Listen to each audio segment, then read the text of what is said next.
dengan bahasa subuhun kudusun rabbuna wa rabbul malaikati warruh kula jadi sebel kula masa lapar bae macan eta subuhun kudusun rabbuna wa rabbul malaikati warruh ji cekan jenuh semuanya aing ge maca eta teu sebel sia jadi sebel iyalah padahal eta bahasa teh ku urang teh sok dibaca di bulan Ramadan. Bah di bulan Ramadan geleger-geleger. Mua geleger Haji Mamin mah subuhun kudusun rabbuna wa rabbul malaikati waruh. Tambah lapar.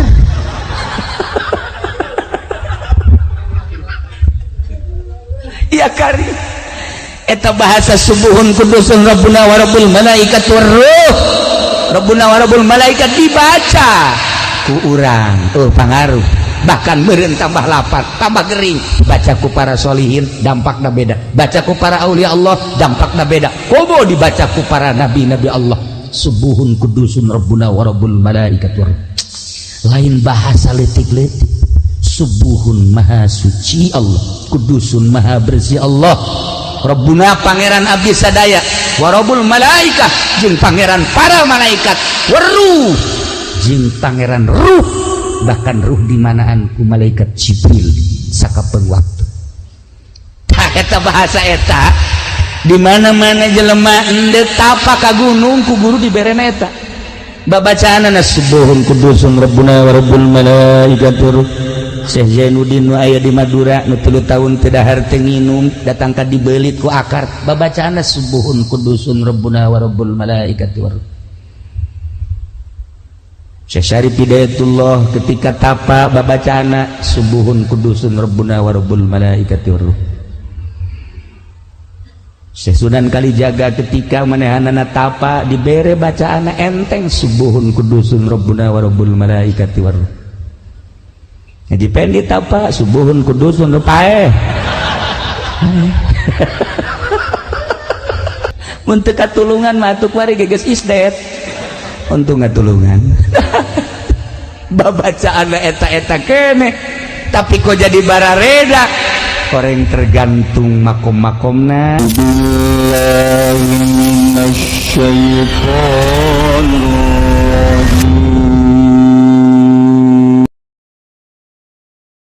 satu ketika Kanjeng Nabi Sulaiman alaihi salam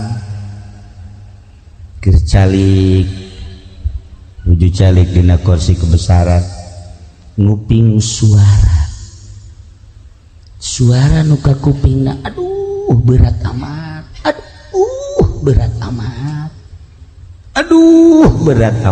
turun Kanjeng Nabi Sulaiman suara naon si ieu ka tukang ternyata horeganan kapangis sireum keur mamawa korma sireum makan segede sireum ai korma masa letik-letik na korma gitu korma maka bawa ku sireum digotong punyana ku opatan berat cekina berat Kanjeng Nabi Sulaiman langsung assalamualaikum salam caya cek sireum ieu katu maneh barangnya oh Tuan Raja naon maneh berat-beratan ieu mawa korma teu kabawa atuh maksakeun teuing bawa manuka bawa bae atuh sireum cek Kanjeng Nabi Sulaiman ulah mamawa teu kabawa cilaka maneh ampura kula ge nyaho cek sireum teh apal bisa cuman lantaran ieu mah korma pamere ti Gusti Allah menghargai Gusti Allah oh Masya Allah cek Kanjeng Nabi Sulaiman wara tuh mun cacak-cacak lain ti Gusti Allah mau dibawa kuku lagi lantaran ti Gusti Allah dibawa ih hebat maneh sakitulah pengalaman abdi cak sireum jadi Kanjeng Nabi Sulaiman mah paham bahasa-bahasa makhluk Allah bahasa iblis bahasa setan bahasa jurig bahasa hewan-hewan termasuk bahasa-bahasa arwah-arwah nu geus mararaot paham Kanjeng Nabi Sulaiman Masya Allah karim lamun urang nyaritakeun tentang para arwah bacaan geura sejarah Kangjeng Nabi Sulaiman, bacaan sejarah Kangjeng Nabi Ayub alaihi salam, belah dieuna bacaan sejarah Kangjeng Nabi Isa alaihi salam, geus pupuh Kangjeng Nabi urang Kangjeng Nabi Muhammad sallallahu alaihi wasallam. Cek Kangjeng Nabi Sulaiman dibawa ke mana ke tempat, ayo bawa ke opatan. Datanglah ke tempatnya, cek Kangjeng Nabi Sulaiman, ieu korma segede kieu di dahar bakalna beakna sabaraha poe bulan atau tahun. Can pernah nggak dahar korma segede kieu. Janu geus mah paling ge sangu, paling ge bubuahan ge lah urut si kolot dahar nyeklek. Eta kukula mah dibawa teh. Paling sapoe 2 poe 3 poe seep hari ieu mah segede kieu mah wallahu a'lam beureun sabulan atau 2 bulan kumaha seepna wae mah tungguan di dieu bawakeun ku Kangjeng Nabi Sulaiman korma hiji gede beulah plek diasupkeun ka botol maneh opatan tah kuari mah ieu diasupkeun ka botol na ieu korma ieu daharan ku maneh sok geus tasepna engkel mun beak dan jadi ka kaula beak sabulan beak 2 bulan beak setahun geus maneh teu kudu usaha dibere deui nuhun cek sireum nuhun asupkeun ka botol langsung nyana cara ricik opatan di botol teu di dahar ngan diisep setik badi mana lapar henteu lapar mah teu di dahar asal lapar setik disesek bisa bulan ditinggali ku Kangjeng Nabi Sulaiman kok terobah sih masih utuh keneh bae tigali deui ku Kangjeng Nabi Sulaiman teh sebulan kemudian 2 bulan 3 jauhan terobah-robah geus 3 bulan. Nah ditanya ku Kangjeng Nabi Sulaiman sireuh hari ieu korma ti aing kok terobah sih hampura Tuan Raja kula teu wani ngadahar pan ai korma nu kamari mah ku kula di dahar ai ieu moal di dahar naon bedana ari korma nu itu mah meunang ngadoa ti Gusti Allah kula usaha dibere ku Gusti Allah pamere Gusti Allah nikmat luar biasa ari ieu mah ti anjeun lantaran anjeun sanajan raja tur nabi rasul deui tetep makhluk kayakinan kula mah lain ka makhluk jaka Gusti Allah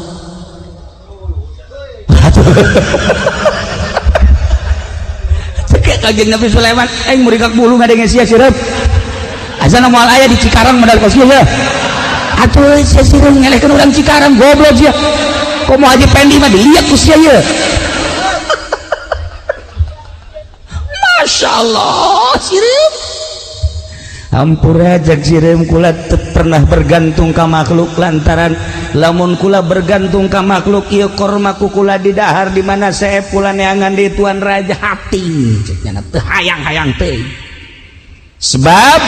sagede Tuan Raja Nabi Rasul sugih dibandingkeun jeung kakayaan Gusti Allah nanaona mun jadi ngarekan aing Kangjeng Nabi Sulaiman teu kira-kira sia hampura cek sireum teh rasul mah rasul bae rasul mah nitah ge ngembangkeun agama adapun titah ngarizkian makhluk moal kuat adapun kita beberean moal kuat sebab naon sebab aya hiji bahasa nu lemah moal kuat ngalawan nu kuat nu lemah moal bisa ngalawan anu kuat sagagah-gagahna makhluk bandingkeun jeung kekuatan Gusti Allah lemah nanaona cek sireum roh kula nu Allah awak kula nu Allah hirup kula nu Allah paeh kula nu Allah sagala-gala ge nu Allah na ieu mah kula mandek nganasehatan sanes ka Tuan Raja ka Haji Pendi we cek ieu anu kolot boloon cek ieu sireum sia nasihat poho raja sata sireum lantaran kepan kula ge bakal paeh di mana paeh teh masyaallah karim sok inget we ka bahasa tuan pantuan pernah nganasehatan tuan raja ketika salah seorang hamba tuan anu hamba tuan teh kapan meuli hiji imah minta transaksi di hareupeun tuan pantuan pernah nyen transaksina teh kapan 4 perkara mait meuli imah ti mait anu batasanana aya 4 di negara pinuh ku dosa yakni dunia na ieulah batasanana hiji belah kulon batasanana adalah maut belah wetan batasanana kuburan belah kidul batasanana hisab belah kaler batasanana surga atawa neraka kadengin teu kutuan raja sireum maisnya mondok di mana aja jadi kieu sia sireum hampura kula sok ngadengikeun pengajian di kiai-kiai anu asli maka kula langsung ngasupkeun ilmu ka jero dada kula sehingga teu pernah menggantungkeun hirup kula ka makhluk lantaran makhluk mana anu bisa ngalanggengkeun hirup kula rezeki kula jeung sajabana maka kula menggantungkeun diri ka Gusti Allah Subhanahu wa taala dicokot deui korma ku Kangjeng Nabi Sulaiman ngan kadegeun aya teu butuh mah kitu cokot ulah dikeun ka aki-aki habak ka ditu nya nama di imah ge geus mikiran berkat bae nya nama tolol teh mah budaknya bere habak ka disalim korma tah nya na keuna diseuseupan sageus dicokot eta korma langsung ditaliti ku Kangjeng Nabi Sulaiman coba dahareunana naon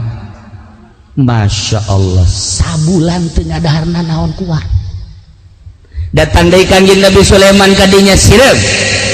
maneh teh kuai keur diparak sabenerna mah henteu bergantung ka makhluk terutama ka aing korma dicokot ku aing sia di jero botol sabulan koe hirup keneh Allah Maha Suci dengan bahasa subuhun kudusun rabbuna wa rabbul malaikati warruh kula jadi seubeuh kula masa lapar bae macan eta subuhun kudusun rabbuna wa rabbul malaikati warruh ji cekan jeung Sulaiman aing ge maca eta teu seubeuh aing sia jadi seubeuh iyalah padahal eta bahasa teh ku urang teh sok dibaca di bulan Ramadan di bulan Ramadan geleger-geleger mau geleger Haji Mamin mah kumaha subuhun kudusun rabbuna wa rabbul malaikati warruh tambah lapar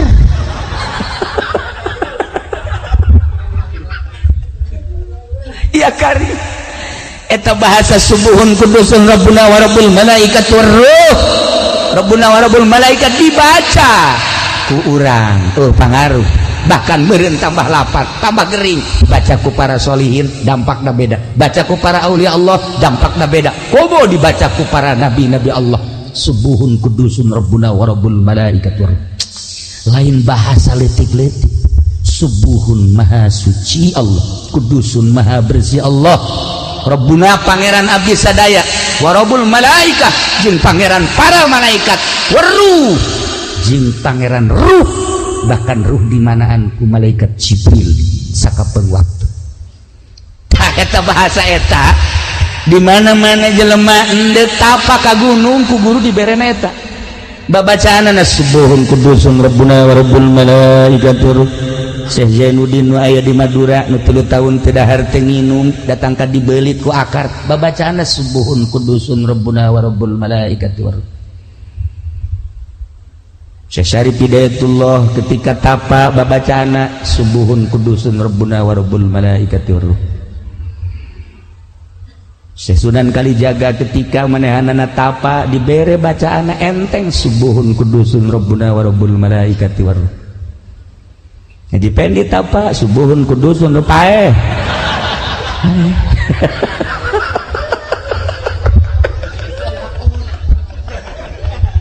untuk katulungan matuk wari geges isdet untung katulungan babacaan eta-eta kene tapi kok jadi barareda orang tergantung makom-makomna roh orenganan beda di Tangerang ka dieu Haji Mamin rohna hampir lesu lamun teu pake nginum di rest area rohna teh geus kicep bae mun teu ngopi atuh Haji Pedi mah di rest area Masya Allah eta mah tahu nyaman teu neangan anu hanet nu ataget terus bae rohna lemah kita udang ti peuting tahajud Masya Allah roh leuleus luar biasa berat tapi orang lamun nyaritakeun para aulia Allah geus puguh para mazahibul arba'ah geus puguh para khulafaur rasyidin kabelah dieuna para kutubul aulia ya Allah ya Rabb lamun urang ningali dina kitab Tambihul Mugtarin aya nu salat sapeting 1000 rakaat aya 500 rakaat aya nu 100 rakaat aya nu 50 rakaat aya nu 10 rakaat Haji Pendi mah tahajud 2 rakaat ngan 1 rakaat heuai niatna mah rakaat ini Allahu Akbar ngan 1 rakaat geus leng-lengan ya aing di gunung apa di darat sih sebenarnya ya Allah ya Rabbi roh orang teu tertata roh orang teu tertata nah nu mantak cek Said seorang sahabat naros Abu Ubaidah anu alhamdulillah kaula pernah jeung Haji Salim ke Yordan ziarah ke Abu Ubaidah Masya Allah di Yordan jauh luar biasa datang ka ditu terasa panggih jeung sahabat begitu ngumpulkeun duit jang kuncena birigi dikembung isin cekena mun kula narima duit isin ka sahabat Abu Ubaidah mah anti nya nama kana duit mah nya kudu narima kula ya Allah ya Rabbi bandingkeun coba jeung di Banten ayo coba atau di Karawang Sekuro embungeun dibere duit hese mere duit teh di Bakom Abu Ubaidah hese mere duit kami geus ngumpulkeun duit ya Allah sahanu daekna ye dikeun ka ye embung sakitu geus lobana eta duit dibikeun di luar ge hampir arerembungan isin sahabat mah teu maot ceknya kami ditinggalikeun ku sahabat kami mah hayang urusan sahabat teh hayang dipika cinta we ku sahabat hayang babarengan jaga di akhirat kami mah daratang ka dieu teh ningali nonton muzarah teh ieu teh sarua pada ngadoakeun embung dibere hese dibere duit ya Allah ya Rabb kunaon aya di urang encan jarah geus kepruk-kepruk kuncen aya ku aya sawe nya pernah jadi kuncen eta ayo keur carita perbandingan di ditu jeung di dieu ya Allah ya Rabb beureug gak bulu urang nah cik Abu Ubaidah naon udah ditanyakeun kunaon urang ieu embung paeh iya teh babari teh beucah cik Abu Ubaidah babari jawabna kunaon lantaran maneh ngabangun dunia ketika nu dibangun dunia atuh balik kana dunia ke akhirat embung tapi ketika orang ngabangun akhirat atuh teu betah di dunia pasti ka ditu bae urang ngabangun sekolahan atuh hayang cicing di sekolahan bae urang ngabangun masjid atuh hayang cicing di masjid bae urang ngabangun imah atuh hayang cicing di imah bae urang kawin jeung nu ngora atuh hayang di ditu bae atuh kitu bae sih cak Abu Ubaidah ka saya teuing sih urang ngabangun kontrakan atuh hayang di dinya bae nah ketika urang ngabangun akhirat pasti roh urang hayang ka akhirat Masya Allah kaharting ku urang bangun akhirat supaya roh orang teh terus we ke akhirat sok ge bangun akhirat cara ngabangun akhirat fasilitas nu dibikeun ku Gusti Allah ka urang sugih jeung embung-embungan ge aya sugih mah bakal sugih bae sanajan urang merontah yang sugih susah mah susah bae hayu kajen kumaha ge jelema di modalan baheula dagang 100 juta ku bapana menang 2 bulan utang 100 juta anu kumaha coba hayu bagian sugih mah teu bae aya deui jelema di modalan kukula ieu bae nya aya urang seberang cerik di modalan ngan seukur 500.000 wari geus boga jongkona loba sekian 12 tahun atau 15 tahun ka tukang Masya Allah luar biasa aya geus aya bagian sugih mah sugih bae fasilitas nu aya nu dibikeun ka urang segala-galana kudu ditarima sugih nang Allah susah nang Allah sehat nang Allah susah nang Allah gering nang Allah dan lain-lain sebagainya nang Allah kudu tumarima naon pamere Allah fasilitas etalah nu kudu digunakeun pake nyebrang ti dunia ke akhirat sakitu sok gerage mata ketika Kangjeng Nabi Ibrahim alaihi salam diangkat jadi Khalilullah protes kabeh protes Kanjeng Nabi Ibrahim teh kapan tukang nyuguhan tamunya antara Suriah Mesir dijieun pos-pos pedagang-pedagang melewati pos jana kudu dahar bae antara Suriah Mekah nyieun pos-pos paranti nyuguhan moal bisa nyuguhan atau pangkat Haji Pendi mah jajangnya lagi hararese atuh pan sugih berarti Kanjeng Nabi Sulaiman umatak bisa nyuguhan teh. Nah lamun hayang nyaho kasugihan Kanjeng Nabi Ibrahim gitu kasugihan Kanjeng Nabi Ibrahim heulanan anu tertera dina riwayat embena nu aya di gunung 15.000 embe eta nu aya di gunung 15.000 embe onta 15.000 onta sapi 15.000 sapi sugan urang mah Kanjeng Nabi Ibrahim teh susah sugih mata jada mas nyuguhan ndek pake nyuguhan naon ai susah ndek pake nyuguhan Assalamualaikum Haji Pendi Waalaikumsalam ya kula can dasar aja kan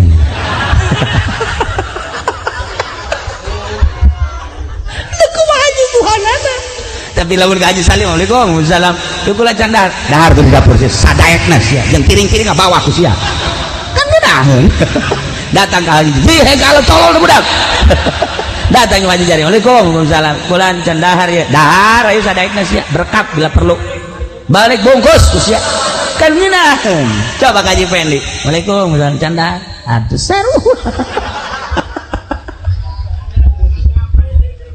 nah ikir carita Kanjeng Nabi Ibrahim teh sugih begitu diangkat jadi khalili cak Gusti Allah anta khalili ya Ibrahim protes setan protes boro-boro setan malaikat protes malaikat kabeh protes demo ya Allah ya Rob masa si nusugih jadi kakasih tuan teka harti ku mah nusugih jadi kakasih tuan teka harti kajian kuku mage biasa mah nu susah anu geus teu hayangeun kana dunya hehe cak Gusti Allah urusan hayang jeung teu hayang lain urusan boga jeung teu boga tapi ta'alluqna dunya ta'alluqna hate kana dunya ai maneh kumaha malaikat teu biasana we waliullah anu sok di guha bae waliullah anu sok di gunung bae waliullah anu sok di imah teu bogana naon ih maneh meningali nangan sabelah mata nu seja nu sugih loba nu paing diangkat jadi khalil jadi kekasih ente kula mah protes teu senang lamun Ibrahim dijadikeun kakasih Tuhan aya nu leuwih hebat tibatan eta sebab kula neuleuh cek malaikat di gunung 15.000 embe 15.000 onta 15.000 sapi Jibril cek Gusti Allah nun Gusti cek kakholilan Ibrahim cek kemana mangga Gusti datangkan Nabi malaikat Jibril alaihissalam ngarupa manusia pas Kanjeng Nabi Ibrahim keur mujurna di gunung Maraban ilu Maraban zohirna daun hati nama Allah Allah Allah Allah Allah Allah Haji Pendi mah pandagang teh ya zohiron wa batinan Kanjeng Nabi Ibrahim atur ente pernah dihitung sama nu hitungannya batur ente pernah nikah hayang batur sama Kanjeng Ibrahim aya eueuh kumaha Gusti Allah teh jelas Assalamualaikum Waalaikumsalam nah anjeun di mana ya abdi hamba Gusti di mana hamba Gusti we naon ka dieu subuhun kudusun rabbuna wa rabbul malaikati war ruh lain deui mah ieu lain deui aya naon ieu kula mah sakieu hungkul ieu embe jumlahna cek masyarakat nu nyaho 15.000 kula hayang seperti luna bae cokot cek Kanjeng Nabi Ibrahim cokot berarti mana hayang 5.000 bawa kabeh 5.000 ayat tukang ngangona hadam 5.000 embe gerak bikin tak ke jelema ieu malaikat Jibril poha wah kadi ditongton ku malaikat Masya Allah malaikat geus gitu ya Allah orang mementa boro-boro menta karung 1.000 ka Haji Pendi menta 5 bae kudu mayar bae can orang gratis cicing enak deui cek Kanjeng Nabi Ibrahim asana kula lamun 5.000 mah ieu encan cukup lantaran susuguh kula luar biasa tamuna subuhun kudusun rabbuna wa rabbul malaikati war ruh hayang sabar adik hayang 5.000 deui bae hadap 5.000 deui dikeun kanyana cak hadam atuh Tuhan ulah tugas ulah bohong siapa kita ku ayo ulah bikeun cak hadam ambo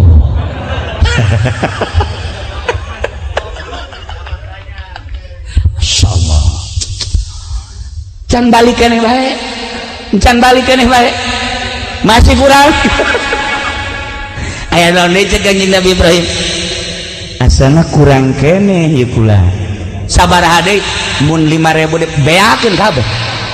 Adam beakeun kabeh na ieu 15.000 cak batur na ieu mah geus bikeun kanyana jeung maneh-manehna jang ngangon los ka ditu kabeh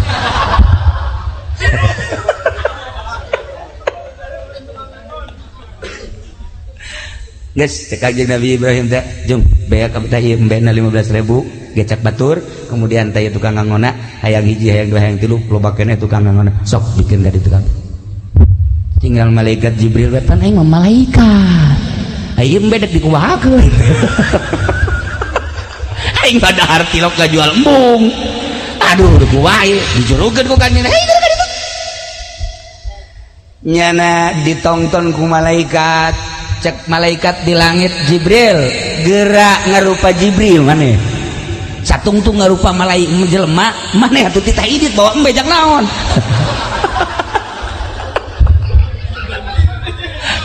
oke cek malaikat Jibril aing neuk mau embe ka mana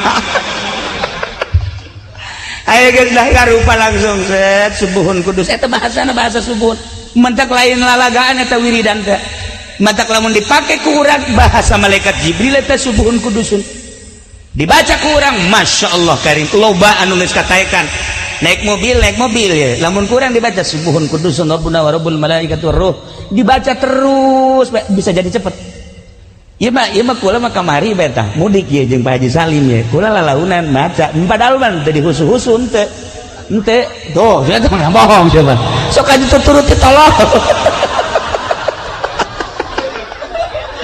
ya nage hareranan barang datang ke Garut nah sih ke Garut cuma 2 jam aneh nah itu teh dicoba padahal man teh dihusu-husu ngan inget bae ka abah almarhum jadiahan bae subuhun kudusun rabbuna wa rabbul malaikat subuhun kudus masyaallah set dipikir-pikir reureun bae di rest area kebal jasa di rest area jah Haji Maminah yang ngabasoh heula nya mah rohna lemah jasa sarua aja Haji Pendi pohara tah mah mun teu dibasohan teu datang ke Garut sakitu lilana saja maluwi kok masih cepat baik nah ieu bahasa malaikat Jibril subuhun kudusun rabbuna wa rabbul malaikati waruh nyana langsung ngarupa malaikat kaget Kanjeng Nabi mana anta anjeun sebenarnya saha Jibril masyaallah maksudna kula diutus ku Gusti Allah titah ngecek kakholilan anjeun lantaran ketika Allah ngangkat derajat ka anjeun sebagai khalilullah malaikat kabeh protes kusugihna anjeun termasuk makhluk-makhluk Allah di dunia kusugihna anjeun protes henteu setuju dengan derajat kakholilan Allah ngutus kula untuk mengecek ternyata henteu diengkekeun mental 5.000 tah 5.000 tah 10.000 tah ternyata malaikat kabeh kuari geus mohekeun bahwa anjeun teh berpangkat khalilullah cek Nabi Ibrahim teu perlu ku makhluk kula makhluk mah sanajan malaikat deuk percaya deuk teh nu penting mah kula jeung Allah tuh kitulah jelema luhur ya Allah ya Rabb lamun urang nyaritakeun seputar jelema luhur kapan manusia teh aya 3 tahap aya hayawani aya ruhbani aya robbani ketika manusia berpangkat hayawani cara urang ibadah teh hiji kudu make baju bagus bae 2 kudu loba jelema bae katilu lamun teh amah teh hayang kalem teh cumpon bae eta bedek berjamaah bae Haji Pendi maka masjid hei dak aya berjamaah aing imamna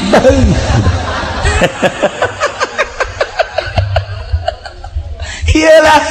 eta ibadah anu pangkat hayawan ieu mah diragukeun asup surgana nu ka kieu mah nomor kedua berpangkat rohbani ieu mah geus naek ka pangkat sholihin ruhbaniyah nya nama loba jelema sakitu sepi sakitu baju bagus sakitu baju goreng sakitu seubeuh sakitu lapar sakitu iyalah disebut da pangkat sholihin. Wah istimewa ya marohbani nomor katilu mah Rabbani. Rabbani mah malaikat di neraka neangannya anak teu kapanggih. Malaikat Zabaniyah neangan manehanana teu kapanggih. Terus we malaikat neangan saha maneh? Ieu pulan anu Rabbani teu kapanggih jeung di nerakakeun hese. Usul malaikat Zabaniyah ka malaikat Ridwan. Ridwan, aya henteu pulan. Pugu aing ge neangan ieu di sorga teu kapanggih. Ku aing teh diasupkeun ka sorga diteangan ku aing di mahsyar teu kapanggih. Ahli neraka malaikat neangannya teu kapanggih. Ahli sorga asli sorga malaikat Ridwan neangannya teu kapanggih. Di mana kasih jelema? Usulnya lah ka Gusti Allah. Ya Allah ya Rabb, ieu catetanana geus aya di dieu tah jelema nama. Tapi ieu di neraka eueuh di sorga eueuh. Di mana ayana? Hehe, cak Gusti Allah panjenengan mah pangkat teh Rabbani. Atuh kumaha aing bae sia. Urusan ada tuh mah aing bae. Etan matak aya di Jakarta toko Rabbani cangcut malulu. Teu beres ka Jakarta. Nah iyalah saha nu pangkat Rabbani kutub Rabbani wal arifus samadani para aulia Allah Syekh Abu Hasan As-Sadili Syekh Abdul Salam Al-Masyish Syekh Abdul Qadir Al-Jailani diurang para aulia Allah nu diangkat jadi kutubul aulia pangkatna wal arifus samadani Rabbani heseun malaikat di neraka neangannyana heseun malaikat di sorga neangannyana kapanggih bebeja ka Gusti Allah cak Gusti Allah jalma teu hayangeun neraka teu embungeun neraka teu hayangeun sorga hayang ge jeung aing atuh keur jeung aing bae kumaha aing nya Masya Allah. Nah ieu urang cerita seputar ruh urang aya di mana, apakah di hayawani, apakah di rohbani, apakah di robbani, apa di rohbani. Dari kene masih hayawani, hayang kalem ge masih kene susuitan nya nandek salat ge. Susuit salat, eta mah nandek salat susuitan tolong. Hayang kanyawan ku tatangga pablon. Nah, dari kene lah masih kene salat kene bae sanajan ka neraka ke wayahna mah dicabut ieu. Tetapi lamun enggeus kafir, musyrik, munafik, geus teu mangakui kanu nyieun diri urang ieu nu cilaka jasa. Para jamaah kaum muslimin wal muslimat rahimakumullah, lamun urang nyaritakeun seputar ruh atuh pan aya parantina jang urusan roh. Urusan awak mah gering dokter, ngurusan ruhani gering atuh kiai. Kiai nu mana cenah atuh ka ditu ka Kiai Golkar coba sih ada tuh. Atuh urang kan bego kudu salah. Naon sih? Ieu roh ku gering ieu geus sarua cek nya. Teu nonton bola bae bareng atuh di dieu tuh. Kitulah para jamaah aya bagian-bagianana moal melenceng kajen kumaha ge ahlina aya bagian ruhani anu nyahoeun nyana roh ieu mah kieu roh ieu mah kieu insyaallah aya jasa nu nyahoeun nu mantak teu sembarangan mursyid mere wiridan teh ieu mah cukup sholawat teh sholawat ieu mun cara obat cukup ku bodrek cukup ku prokol cukup ku naon deui kitu ngaranna dan lain-lain obat warung lah engke geus rada kronis nah karak naik engke ka dokter gitulah ahli ruhani. Jadi kesimpulanna mah awak urang mah jasad ketika roh geus kaluar digotong dikubur seminggu 2 minggu buka ku urang getih nanah geus eueuh nanaon sebulan 2 bulan tulang taleng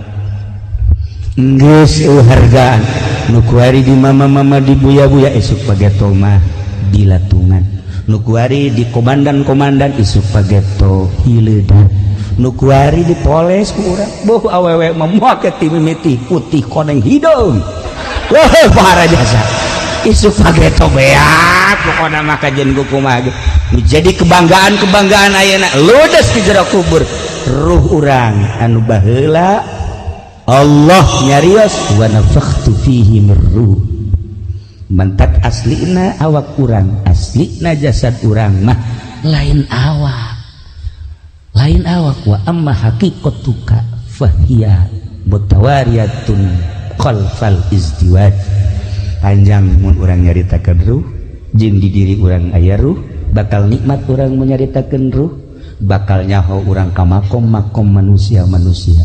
anu boga makom boga hal pangkat-pangkat manusia kateropong ku ahlina. Urang mangan sakadar nyaritakeun tur paling geh urang mangan sakadar cinta ka ahli Allah subhanahu wa ta'ala. Wa adnan nasib at-tasdiq wa tasdiq, panghandapna bagian kewalian tentang ruhani geus bae urang mah pasrah jeung percaya. Sebab naon?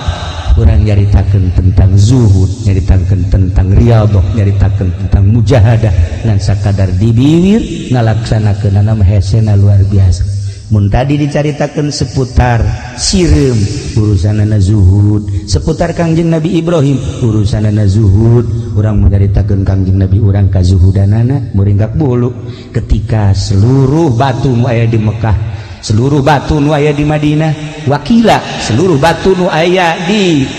jalan-jalan cai Gusti Allah dek dijadikeun mutiara. Sok keur anjeun Muhammad, Kangjeng Nabi Muhammad ngalengis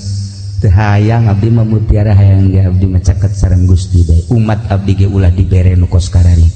cukup deket jeung Gusti. Dunia nu bakal ditinggalkeun eueuh hartina dibandingkeun jeung akhirat. Sakitu Gusti Allah teh. Geus urang kuari mah tumarima nemah naon pamere Gusti Allah, keur sugihna pake ka akhirat, susahna pake ka akhirat, sehatna pake ka akhirat,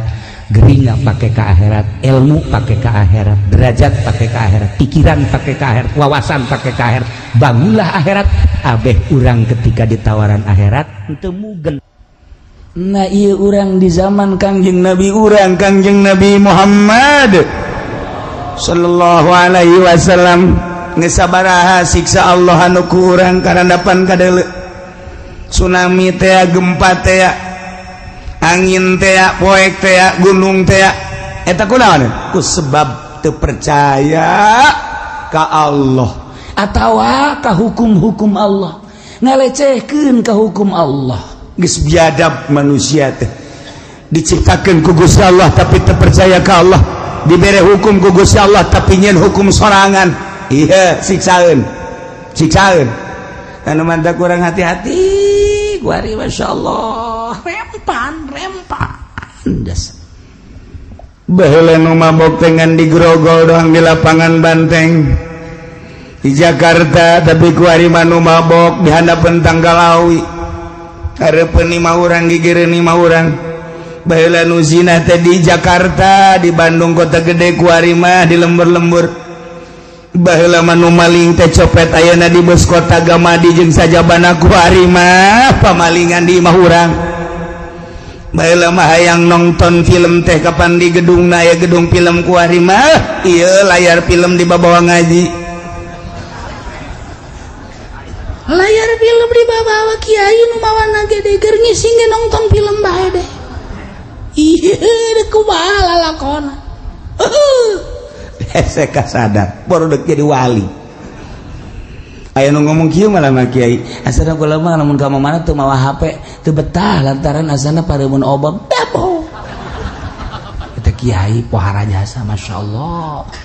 Lain pepegatan jeung makhluk, lain pepegatan jeung dunia. Endahan naon kitu ngaran nyieun jaringan. Tapi nyana dek ngembangkeun agama, ngembangkeun ilmu moal bisa. Ilmu Allah moal bisa pakai jaringan zahir, ilmu Allah mah make jaringan batin.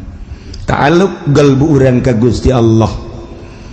Deket urang ka Gusti Allah makin kapercaya ku Gusti Allah. Makin deket makin kapercaya. Di mana urang bus ka dinya ayalah dina ma'rifatullah wa rasuluh. Allah geus percayakeun ka urang sebab dek dikukumahakeun ge nyana di bawah lindungan Allah. Lain make jaringan, make organisasi gaji supaya loba. Wow, pakai surat undang terus dihubungan dihubungan capek ngaji kos gitu.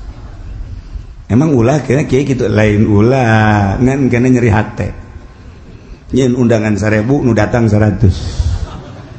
100 ge jeung tihang aya 10 berarti 90. maning diri urangna bersihan deketkeun ka Gusti Allah pegatkeun urusan dunia pegatkeun urusan makhluk eta mah hate hayu bae ka Gusti Allah makin mencrang herang blus indah teu meunang ngadenge tongtrong ngajung ngorenjag bae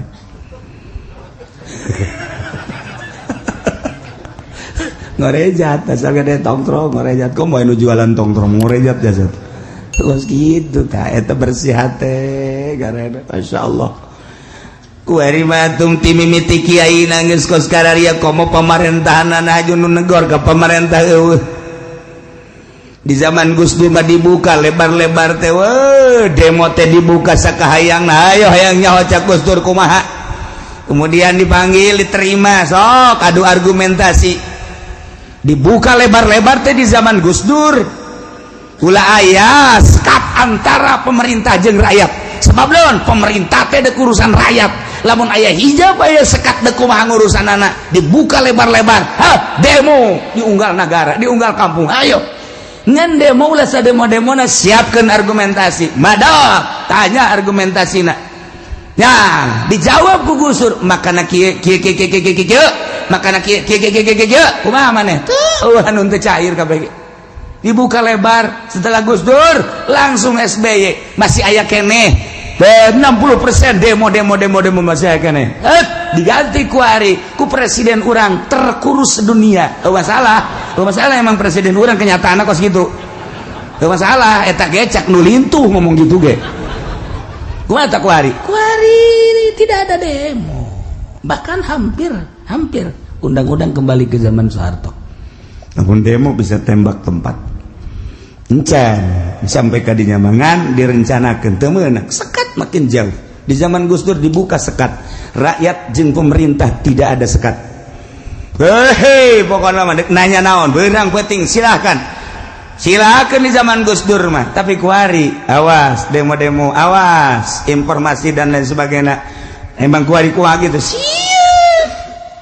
jadi geus teu wani kuari mah nyara baris nyarana bae urang nonton nyana teu bisa dek laporan lamun anak geus teu bisa laporan ka bapa dek kumaha jadina kula masuk inget ka dongeng baheula di zaman gitu di India zaman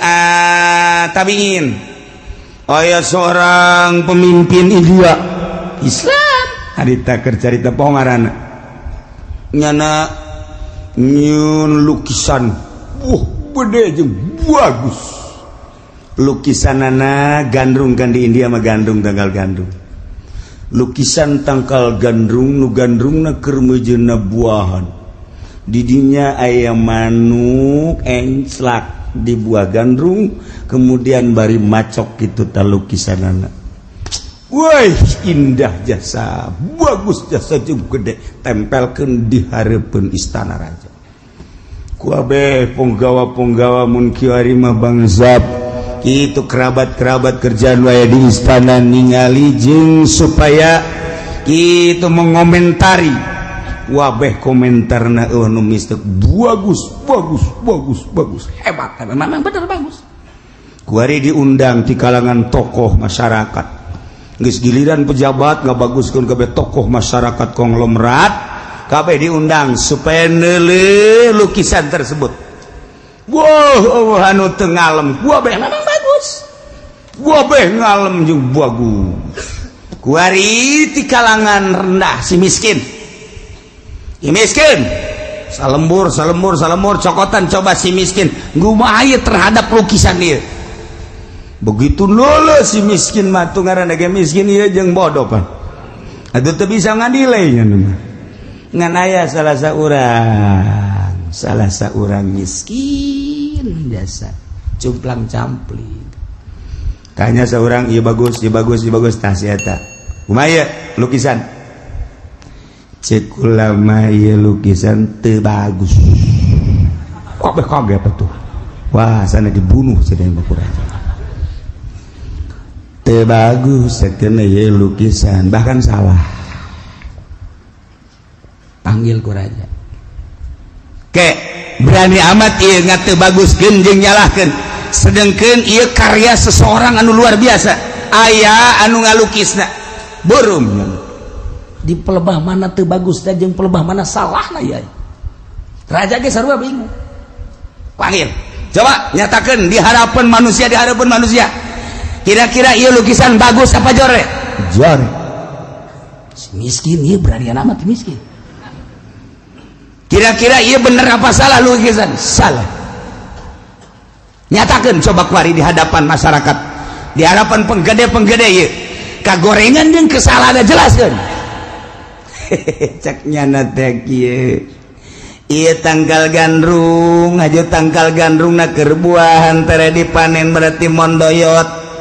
kemudian ayam manuk mah di mana ge di mana enclak teh tilo konfirmasi heula setiap diencelakan ku manuk tangkal pare tangkal gandum jeung tangkal naon pasti ngeloy jeung manuk mah biasana sok ngadaharan bebas biasa barang dahar sebab ngaranna ge manuk nah ieu dideuleu ku kula tangkaina teu ngeloy nomor kadua manukna bangun isinan ieu salah ieu ngagambar kos kieu teh moh kabeh bener oge cenah cek jelema bener oge hiji tangkal adu disinggahan ku manuk kemudian eta tangkal ajeg bae salah atuh nu geus kitu mah nomor kadua lagi mana manuk barang dahar kadinya ulah isinan ieu mah gambar manukna teh isinan lantaran anu dilukis teh tukangna jadi berarti keur maco ka ditu tanda bahwa ieu manuk teh isinan ieu salah raja tanya deui leuwih jerona deui kumaha ieu maksudna ieu teh kapan gambaran antara rakyat jeung pamarentah hartina pamarentah teh ieu tangkal gandrung anu siap dipondoyotan ku masyarakat kemudian hartina gambaran manuk eta adalah rakyat di mana bae rakyat mah deuk encrakna jeung iraha bae geus di mana-mana ieu teu ngarasa beban tangkal gandrung dieunteupan ku manuk teu ngarasa beban berarti eta teh tangkal anu bangkawarah blon eta tangkal burung raja begitu ditangkap kula mah tangkal caknya lain raja ieu mah tangkal nu blon belah itu nama ya raja bisa fakir teh bisa miskin ieu teh manuk gambaran rakyat anu deuk singgah menta diurus ku tangkal gandrung sebab di tangkal gandrung aya potensi geus di mana tangkal gandrung dienteupan ku manuk kemudian tangkal gandrung na ajeg bae berarti tangkal gandrung teh henteu tawadu tangkal gandrung nu hebat mah di mana dienteupan ku manuk pasti kudu ngeloy berarti tangkal gandrung teh gandrung tawadu geus didinya dipersilakeun manukna dengan bebas jatuhanana kitulah gambaran antara pemerintah jeung rakyat cukup gambaran gandrung jeung manuk ge nah ieu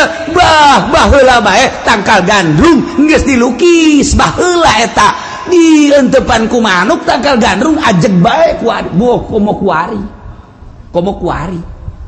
kumaha meureun teh ngagambarna kuarinya urang antara tangkal gandrung jeung manuk asana meureun digambar deui hiji deui di handap di hiji deui di dua tilu opat lah di handap aja lemah opat nu hiji mawa kokoprak geus aya manuk kokoprakan nu hiji mawa tambang geus aya manuk geus tambangan bae nu hiji deui mawa rante nu hiji deui mawa peso meureun gambaranna kitu kuari mah tah deuk nyalametkeun gandrung di handapna tuh baheula mah eueuh di handapna sakadar teu ngeloy doang geus jadi kecaman masyarakat begitu dipanggil si miskin teh deuk disiksa aya anu ngabela ulah disiksa sebab ieu deuleuh heula kehirupan sapopoena barang diteliti horenganan kanyahoan ieu waliun min auliaillah kulantaran kanyahoan wali akhirna raja sieun minta hampura maka ieu lukisan diganti ku warima setelah raja hendak minta hampura dididik ku eta wali kuari eta dibelem lukisan nyendeui ku lukisan anyar. Masyaallah tangkal gandrung dientepan ku manuk nu entep di dieu lain hiji anu endek entep ge aya deui nu endek entep di dieu loba jasa manuk tangkal gandrung nang ngeloy bari jeung loba eta tanda bahwa siaplah pemerintah endek mere dahar ka rakyat urusan rakyat bari aya dina katawaduan. Urang mah lamun lukisan teh salukis-lukis da bae. Urang lembur mah teu nyaho maknana lamun lukisan aya nu hargana 1 miliar, lamun lukisan nu hargana teh 10 miliar, lamun lukisan aya nu hargana teh 100 miliar. Urang mah balik ge jebi nanaonan. Sebab naon do? Urang mah teu nyaho lukisan naon maknana naon. Lamun abstrak kumaha mana abstrak mah geus teu paham. Urang lamunnya ningali lukisan-lukisan Sufi di Turki, di Baghdad, maka harti ku kabehan ge. Lukisan jelemana, lukisan alamna, lukisan luhurna, lukisan sagedegeunana, lukisan teu kaharti tapi ku jelema anu nyupi maka harti. Oh, ieu lukisan keur ekstasi poho ka alam dunia, hanya mengingat ke Allah Subhanahu wa taala. Jabarkeun ielah sosok manusia kieu, ielah dihandapna, ielah luhurna dan lain sebagainya. Ta eta keabstrakanana eta lah nu mahal. Nu mantak di Baghdad deh aya lukisan anu geus ratusan tahun dijual 100 miliar lukisan. Lain lalagaan lukisan. Mana mengalukis dia ieu naon ieu lukisan? Ieu kareta jeung kareta tabrakan. Masya Allah. Guys, jeung deui balikeun deui. Ieu lukisan naon ieu? Ieu mah jelema. Heeh. Pan ieu beteungna gede. Ieu beteungna gede. Nu ngagedean beteung sa? Tah ieu ieu. Oh. Berarti ieu mah jinah heuh, tang bisa urang beteung gede dilukis gendut burung geuh bapak. Urang lukisan teh kos sekarang itu, Pak. Masya Allah, Masya Allah. Nah, iyalah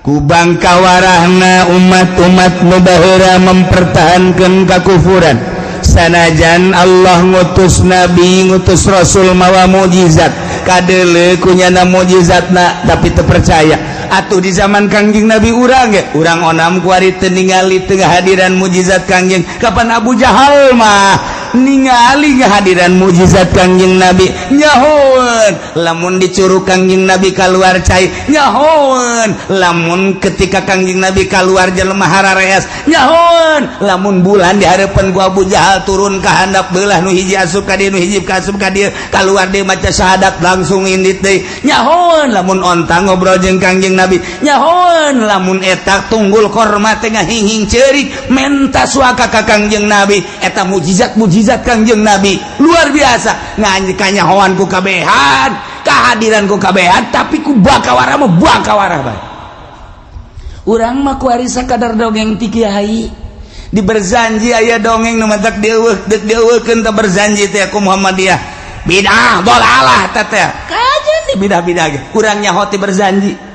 al jannatu wa na'imu hasadul liman yusalli wa yusallimu wa yubariku alaihi abdadi ulimla bismillatil aliyah mustadran fi barakati ala ma ana lahu aula. Terus dibaca ku urang malam macam min hamli terus dari orang kan ngeunaheun geus aya Syekh Jafar anu nyieun dibidahkeun ku Muhammadiyah jeung teuing sebab naon urang nyahona ti berjanji dibaca ku urang berkahna luar biasa baca ku urang muludan berkah mah ulah wakaheula berkat nu jelas mah mun sia mah kadinya bae heran. Tuh berjanji teh lain hayu kurang diasupkeun ka jero hate tungtungna memanggul berkat tapi eta ka berjanjina teu hormat sia teh meunang cau gede ti berjanji sia eta meunang anu ti berjanji tapi ka berjanjina teu ngahormat bloon amat baca kurang Masya Allah orang lamun maca wa kim bihi min nasabin taharahu Allah ta'ala min sifahil jahiliyah orang zailul iran ku hadan fi mawli an yuwar wa ta kan ngeunaheun urang oh sejarah Kangjeng Nabi ya Allah ya Rabbi ta dibaca walamma tamma min hamlihi syahran ala masyara qal mukhtalifatil marwiyah tufiya bil madinatul syarifatul munawwarah Abu Abdullah wa kana baridan jangan ulama talar kos kitu teh tileleutik bicana sombong amat emang sekali-kali yang sombong ya naon sebabna atuh kula tileletik di dieu maca shalawat jeung almarhum Abah teu kudu nara teu pernah kula mah bener henteu pernah nalar eta ngan anggal malam Jumat ngadengekeun malam Jumat kula malam Jumat terus-terusan sholawat maca berjanji atuh talar sorangan okos urang ngadengekeun khutbah teh eta di atuh talar khutbah Jumat atuh dipake mah henteu ngan talar tuh itu talar lantak teu pernah nalar ngahajakeun kula mah bener teu pernah ngahajakeun nalar gitu tapi ka talar batur nu salah nyaho kula mah ai kula mah nu salah oleh salahkeun kula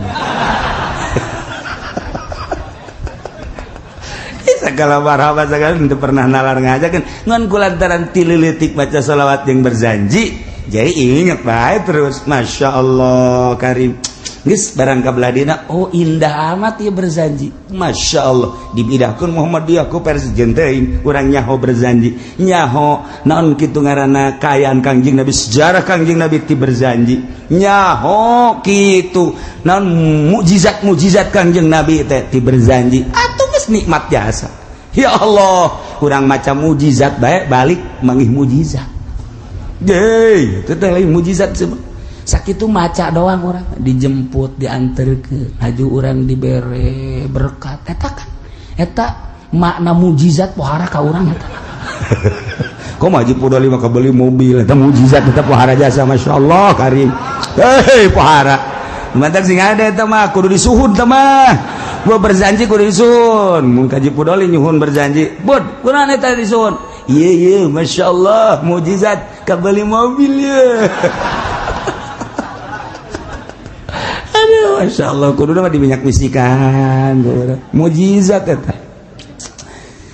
dzalika yatba'allahu ala qulubil kafirin sakumaha nu baheula teu iman ka para nabi ka para rasul padahal mah dibere mujizat neuleuh jeung hadir tapi tetep bangka wala kunaon eta diceplok ku Gusti Allah hatena diceplok dilak dicap ku bangkawaran sakumaha umat baheula hatena dicap diceplok teu daek iman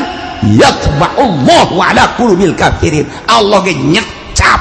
Allah nyepok ka hate-hatena nu kalalapir salilana kuari di Amerika lain teu nyahoeun kana dongeng-dongeng Kangjeng Nabi di Inggris lain teh nyahoan informasi geus akurat jasa kuari mah informasi geus lain di surat kabar lain di majalah bae geus di segala rupa geus aya satelit ditampung kuari mah di satelit di awang-awang kuari urang tinggal mukaan bae dek nyaritakeun sejarah ti mimiti Kangjeng Nabi Adam datang ka sejarah Kangjeng Nabi urang wali-wali nu baheula araraya berikut kitab-kitabna urang kuari mun hayang kitabnya hayang kitab hayang kitab Zabur tinggal diklik bae urang hayang kitab Injil tinggal diklik berbagai bahasa lamun baheula Kangjeng Nabi Nuh bahasana bahasa di Irak Babilonia Suryani eta teh aya kuari mah tinggal dipencet keluar susu salah mencet hayang nyaho Irak nu keluar eta bumbu kuari badek naon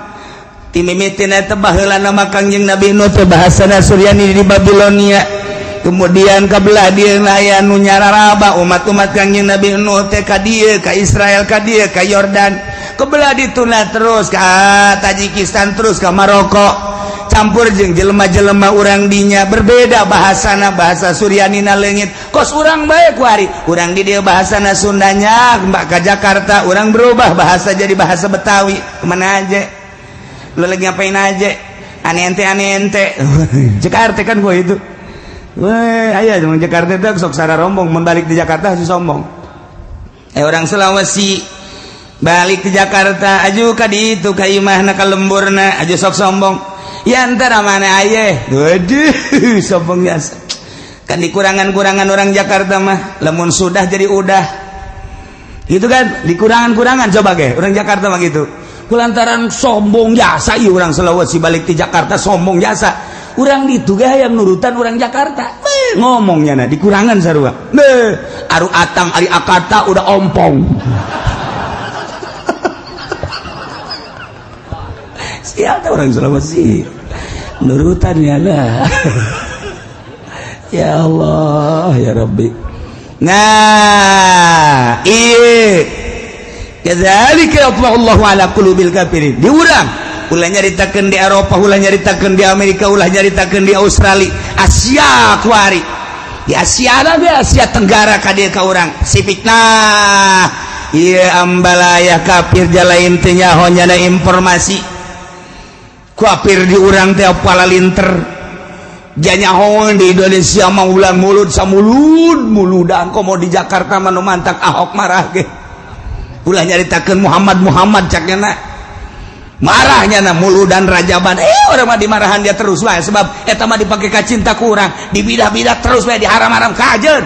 Nah eta meluapkan rasa cinta urang ka Kangjeng Nabi urang Kangjeng Nabi Muhammad sallallahu alaihi wasallam makin dibidahkeun makin gede-gedekeun. Begitu ayah Muhammad dia ngabidahkeun didinya ayah jawara tukang ngaduk kotok mabok dinyana ayah ngaduk kotok ayah judi ayah begitu ngadenge dibidahkeun saha nu ngabidahkeunana tandingna aing budak muludan kotok aing peujit usia hebat jawara kan beres yana mujid kotok bawa muludan amprekan lantaran jawara nu ngayakeun wamena luar biasa beres muludan beli kotok deui. Enggak, saya masa muludan doang ceknya nah.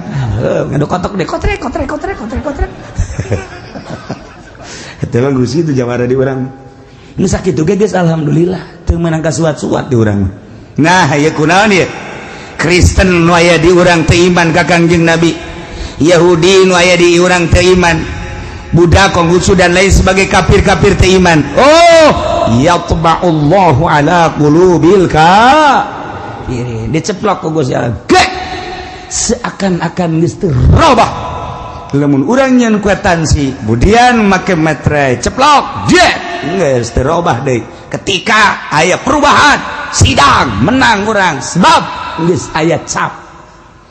Yatba'ullahu ala qulubil kafirin. Mentak urang mah teu kazamanan Kangjeng Nabi tapi urang iman ka Kangjeng Nabi beuh ieu mah jasa seakan-akan urang mah kuari geus aya di surga Firdaus. Padahal mah teu kazamanan para sahabat para tabiin teu pernah ningali kana mukjizat Kangjeng Nabi, teu pernah ngahadiran mukjizat Kangjeng Nabi, hanya dongeng-dongeng ti kiai nyaritakeun mukjizat tapi nyulusup ka jero hate urang iman ka Kangjeng Nabi. Sanggeus iman urang terus tuturuti ka Kangjeng Nabi sabisa-bisa urang eta teh urang seakan geus aya di surga Allah. Masya Allah. Demantak urang muludan keur aya di sorga sebab nyaritakeun ahli sorga.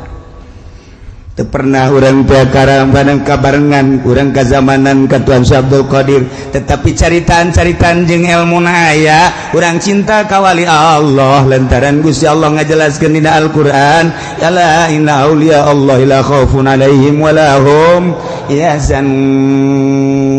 jeung hadis-hadis Kangjeng Nabi nyaritakeun tentang wali nyulusup ka jero hate urang komo mun nyaritakeun karomah para aulia Allah urang cinta teu kabendung ku urang di bidah-bidah Wahabi mah apa itu? Boh nggak bidah-bidahnya mah kahaul-haul Tuan Syekh kahaul-haul bangsa kajen teuing. Hanya urang nu nyaho, hanya urang nu ngarasakeun kacinta urang ka wali Allah. Geus bae urang mah sakitu bae di bidah-bidah sok ke di akhirat balap sia jeung aing. Sakitu bae. Ulah hese-hese sia ngabidahkeun. Geus sia aing mah aing bae dek cinta ka wali aing. Titik geus sakitu. Teu cenah beusi ka neraka, aing ge beusi sia ka neraka bego. Siang ngabeusi-beusi ka aing mah lain ngabeusi-beusi deui ka sia. Leuwih ti beusi aing mah.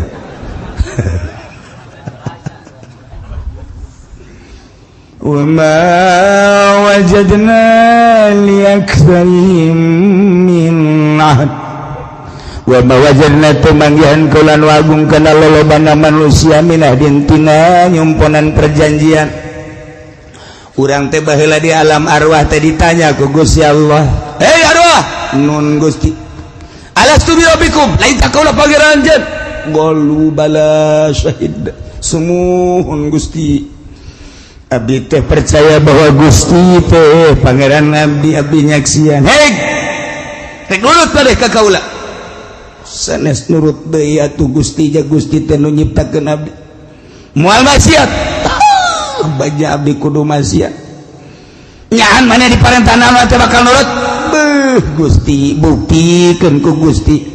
di mana abdi engke ke alam dunia kebalik deui ka Gusti deulekeun abdi moal maksiat setik-ketik acan hega tuh tah eta janji urang baheula di alam arwah terus dikaluar-luarkeun ku ari tet Ahok teu iman si siang-siang melingseng teh cinglu teu iman insyaallah stegwan teu iman lupa jasa si enci teh aribat eta kabeh kata aribat nah ieu lah wa ma wajadna li aktsarihim min ahad teu manggihan kaulan wagung kana lolobana manusia nyumpunan perjanjian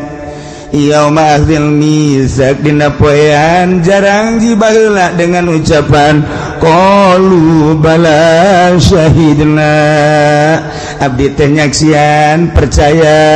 bahwa Gusti teh pangeran abdi teh bade ngalaksanakeun sakumaha tugas-tugas ti pangeran mangga Gusti tapi geuning bukti mah henteu wa ma wajadna li aktsarihim min ahdi urang mah kuari alhamdulillahirabbil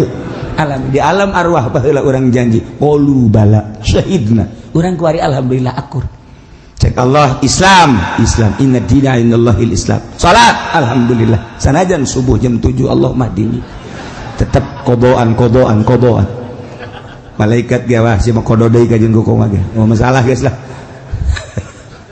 tah eta tidak puasa alhamdulillah puasa zakat haji malah di Indonesia memunggah haji teh antrina luar biasa sadunia paling antusias haji Indonesia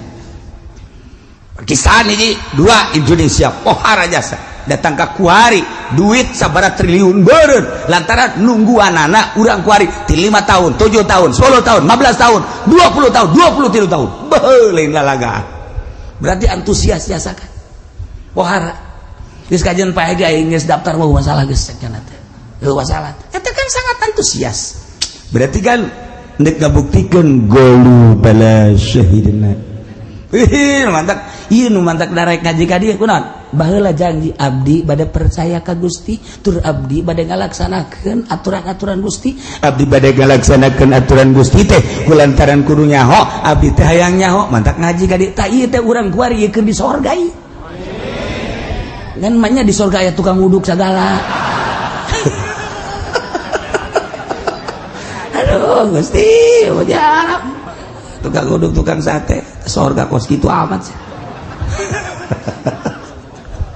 maknana urang teh keur aya dina surga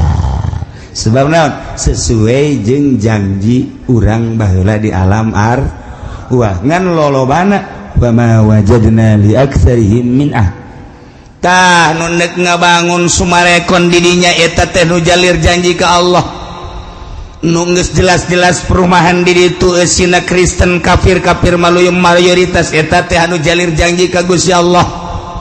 tah Kristen nu ambalayah di urang Yahudi nu ambalayah eta nu jalir janji ka Gusti Allah teu kejeun teuing hege sakayangnya anak geus kepenting salametkeun urang sing hadet niat urang tekad urang ucap urang awas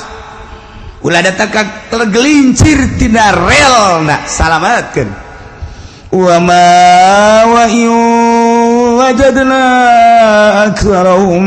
lafasikin jeung sanyanya wajadna kaula manggihan wagung aktsarahum kana lolobana manusia mah oreng lafasikin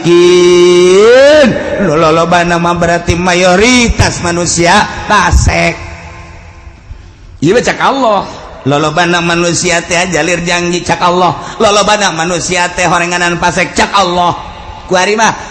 Tangerang we sakabupaten Tangerang aya sabaraha kecamatan satu kecamatan aya sabaraha desa sadesa aya sabaraha RT berarti umatna kahitung sakabupaten teh aya sabaraha umat Islam kuari eta umat Islam teh anu belajar dina kaislaman aya sabaraha sanggeus belajar dina kaislaman anu make aya sabaraha anu sok salat konsisten aya sabaraha anu sok zakat konsisten sabaraha anu salat nage khusus sabaraha barang dihitung-hitung sakabupaten hiji-hiji acan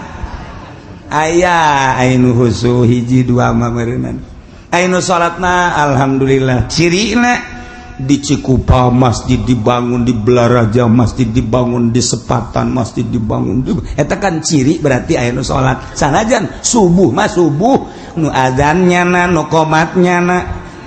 anu berjamaahnya na make sapeker deui geus lobaan. Bismillahirrahmanirrahim. Cek masyarakat lobaan ya pas bareng di daleunnya anak kene. Ya Allah, ya Rabbi borongan. Eta di mana cenah kieu moal bejakeun lah. Itu bae pokona mata Gusti Allah horeng bener ieu wa wajadna aktsarahum lafa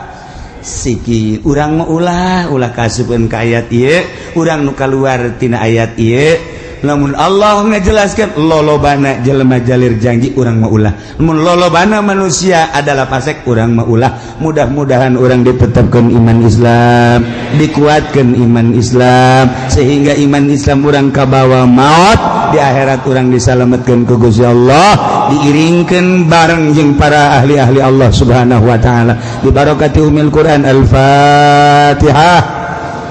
Bismillahirrahmanirrahim. Alhamdulillahirabbil alamin arrahmanir rahim maliki yaumiddin. Iyyaka na'budu wa iyyaka nasta'in. Shiratal mustaqim. Shiratal ladzina an'amta 'alaihim ghairil maghdubi 'alaihim waladdallin.